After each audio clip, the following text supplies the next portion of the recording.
What would it feel like to get back into a present tense relationship with the sun?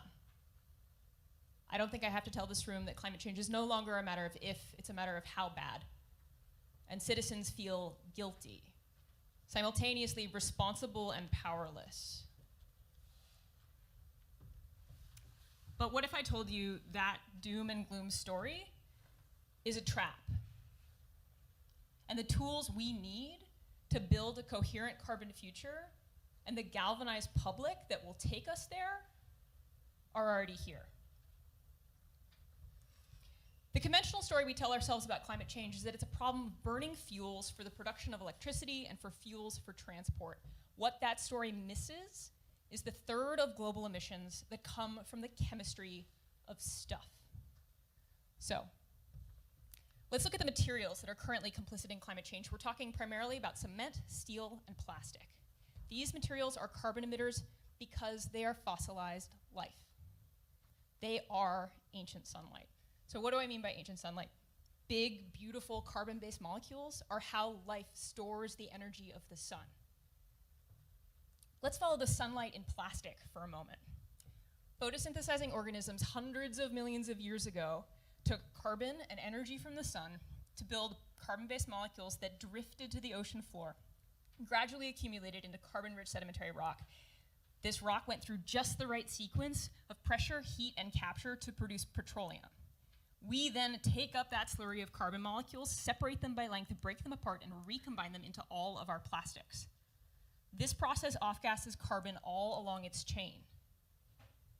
Thinking about materials as ancient sunlight raised the question for me, what would happen if we made them out of present tense sunlight? It turns out we can, and if we made our materials out of present tense sunlight, which is to say the product of photosynthesis happening right now, we could not only reduce our dependence on ancient carbon, we could, if we do it just right, trap our current carbon in our materials. I see a future where the building that shelters me and the shirt on my back have a desirable impact on the concentration of carbon in the atmosphere, and where individuals can re-engage with climate change because they can touch it and they can have hope. And this isn't science fiction. This is a raincoat I made from a plastic I developed that's made from marine algae. It's carbon negative, which is to say, it's made of naturally sequestered carbon.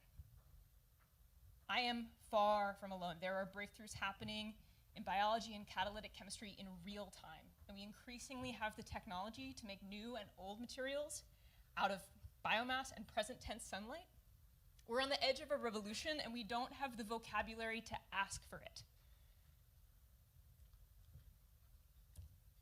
We have a guilt about consumption.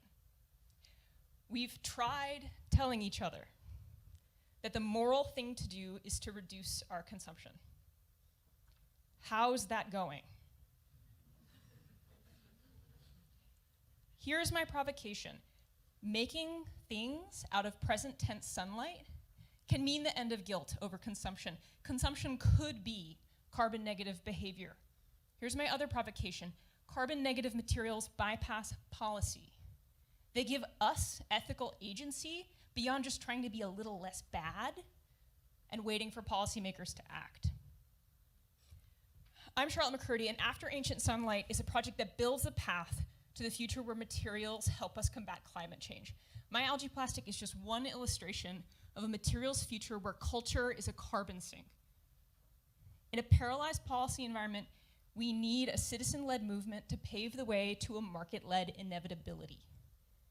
This is political realism. It is psychological realism. This is nonfiction art. The next phase of this project is a narrative nonfiction book about materials and climate change in order to build that vocabulary, to ask for that future, and to build a platform to reach as many people as I can. The book's goal is to be the omnivore's dilemma of materials.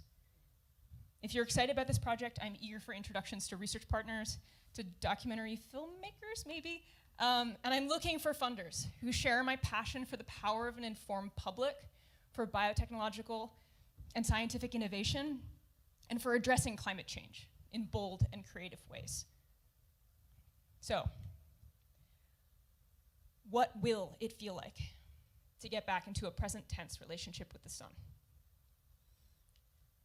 I don't know, but I know I'm hungry for it.